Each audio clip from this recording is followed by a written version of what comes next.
here's the Kwikset Powerbolt 2, which doesn't work. So you see, I pull the battery cover. I don't have no batteries in it right now, but I did put some in it, and I did not hear the noise, no beeps and all that stuff. So I'm guessing this is only used for the keys and stuff. The outside here. Yeah, that's, like I said, I don't have batteries in it. So there's that. I mean, you could have just put a new one in it or even replace it if it didn't work. Like, I tried pressing this reset button here, no noise, and tried to like use the outdoor keypad, nothing as well. So it's just dead. So it's probably just regular deadbolt at this point.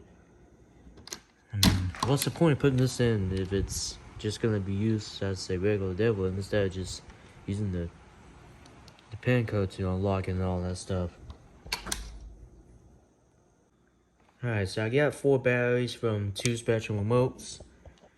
So let's go ahead and put them in and see what this one does.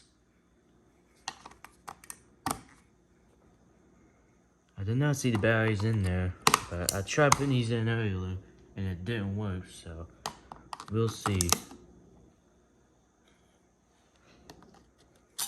Oops. I'm pretty sure too. Yep, nothing. No power noise.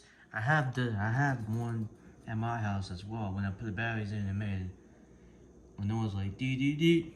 But with this one, it doesn't work at all. Nope, nothing.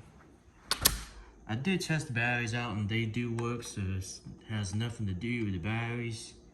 So, yep, pretty unfortunate, but that's that.